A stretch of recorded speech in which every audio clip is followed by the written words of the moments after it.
So yeah, Ivan, I think it's really time maybe switch to more complex model. We are going to stop, close control panel, go back to schematic. I'm going to save my bug model, and I'm going to open one of our standard example models. Those are the models that are coming with the software installation, and all our users can check them easily. So this model is located in our installation folder, examples, models, and then power electronics folder, grid connected converter PQ, and yeah, just opening that model. So Ivan would like to give us a short guide of this model, which is much more complex, closed loop, grid connected example.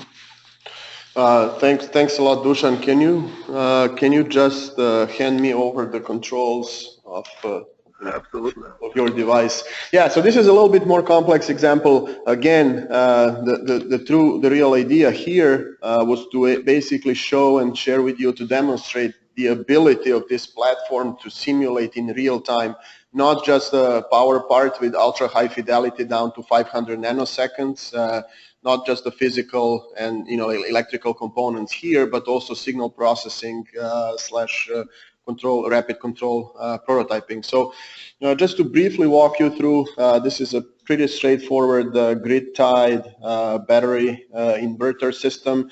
So we are emulating a simple battery here with a voltage source. We have a 3-phase 2-level inverter, simple LC filter, and it's connected to a grid model with the contactor that actually allows us to switch in the runtime between high impedance and low impedance grid.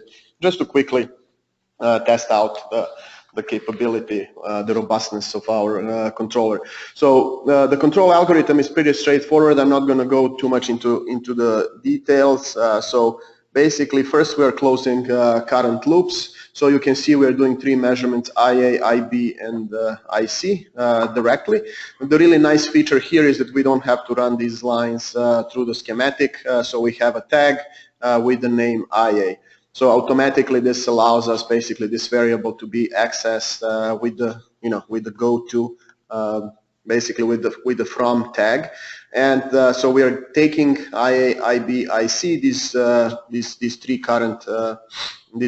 current measurements, and feeding them straight into ABC to DQ 0 coordinate transformation. So this specific controller is actually ABC to DQ controller, ABC to DQ transformation. So if we zoom into this specific block, quickly you see this is one of the standard blocks in our signal processing, doing the transformation directly from ABC to DQ. The other thing that you can notice is multi-level schematic, which actually allows us to have multiple and basically to group the elements and have different depth level of our modeling.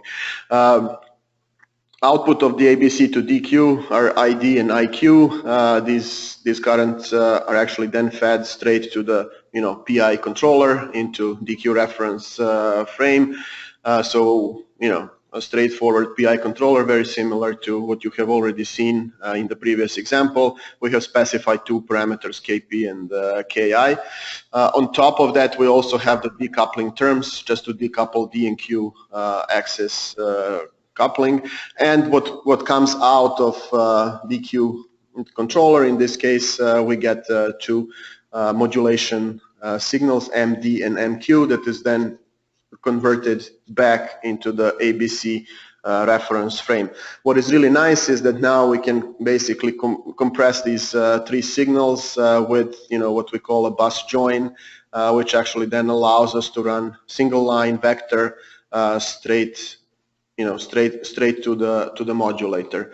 Okay, and then on the modulator side, we have another element here, bus split, which actually allows us now to basically demultiplex this vector signal, feed it into the internal modulator of the 3-phase inverter.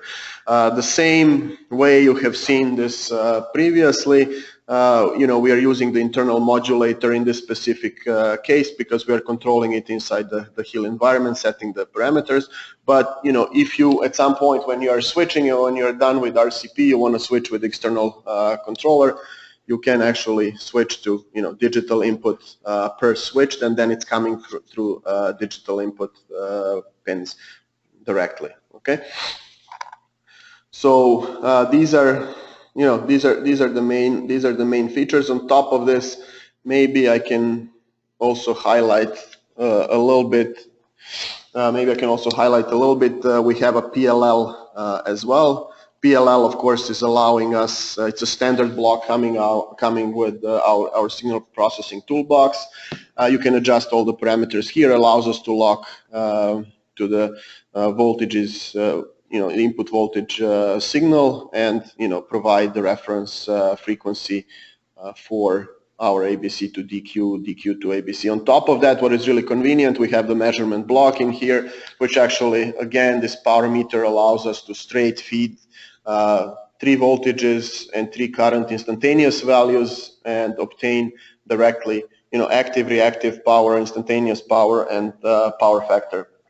So all these blocks make it really easy and convenient to also, prototype the controller, close the loop quickly, and at this stage, we are just gonna click real quick compile button and execute the compilation of the whole model.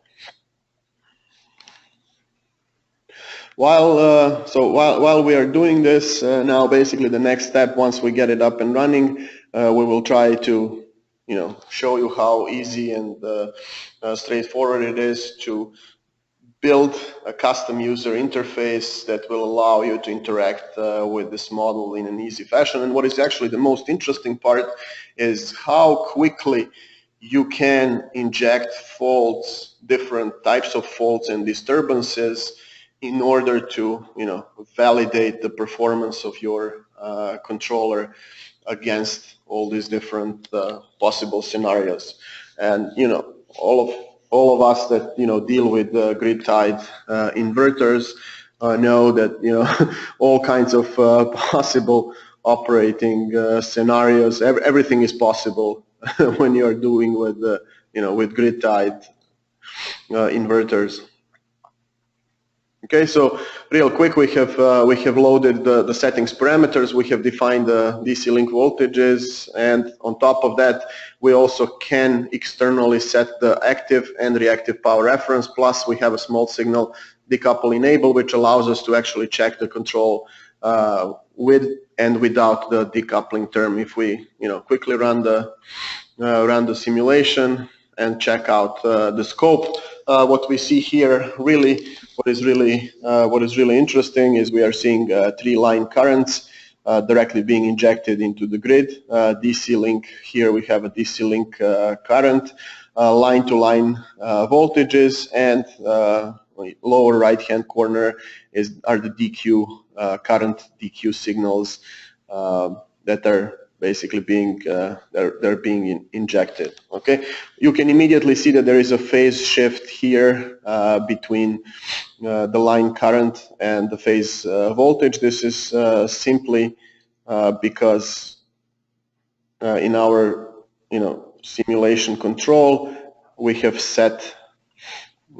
actually set the reactive power reference to 7 kVA, and now if we get this back to 0, just to check whether our controller is actually following the reference, immediately you see that both of these guys are in phase.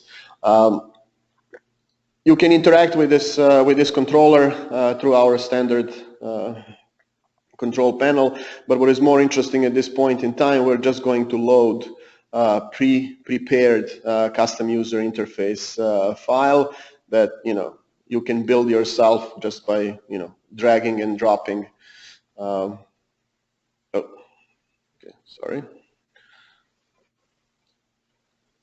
Dragging and dropping the widgets here. So here we have prepared one and saved the file. Basically custom user interface custom user interface file. And this is, as Dusan was showing you, this is another way how you can interact. What we can see here, first we have an image. So this is just a static snapshot of our circuit. And, we have added here several gauges. DC link voltage, we're looking at the, line-to-line grid voltage, RMS current. Plus, we'll get back to this, we have the ability to, inject certain scenarios and change certain parameters on the grid and explore what's going on with our controller. Just to, quickly undock the scope.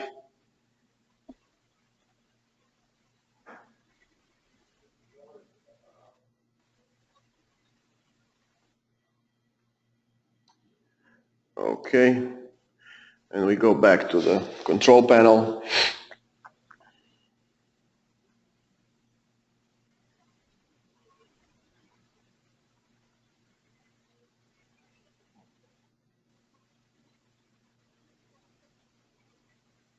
Ivan, do you need my help? Yeah, maybe at this stage, I can hand it over to you, and you can, maybe guide us a little bit through specific, grid disturbances that you can actually inject at this point in a streamlined fashion.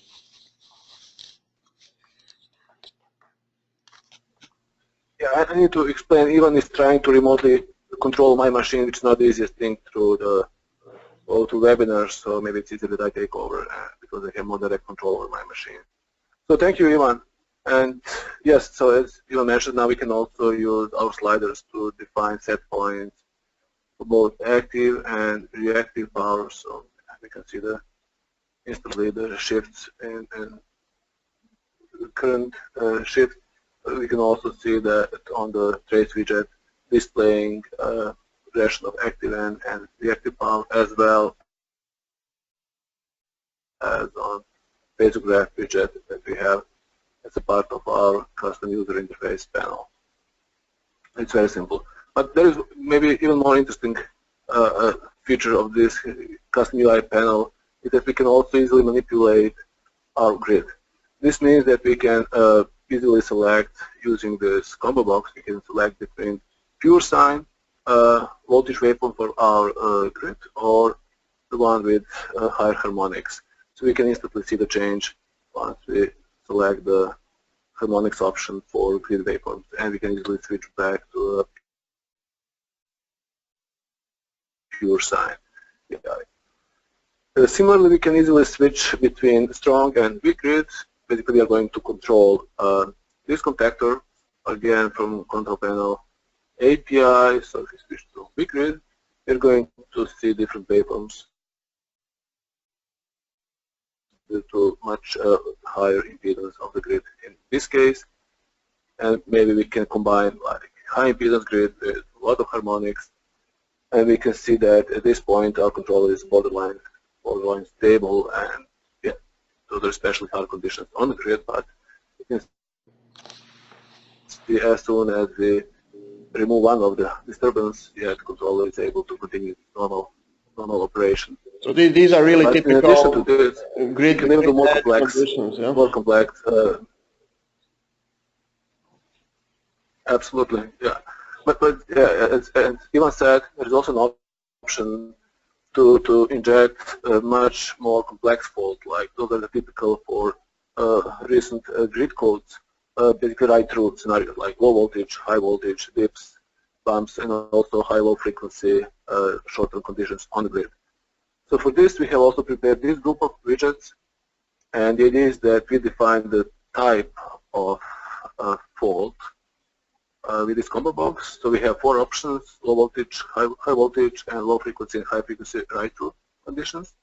We can easily define the fault duration. Going to change this instantly to 2 seconds, and we can simply inject the selected fault with selected duration in those 2 widgets.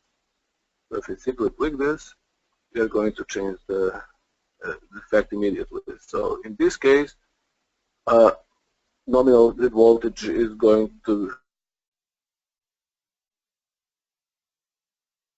drop by half of the nominal voltage, and it's going to be restored after 2 seconds. In this case, similarly we can do with high voltage write-through.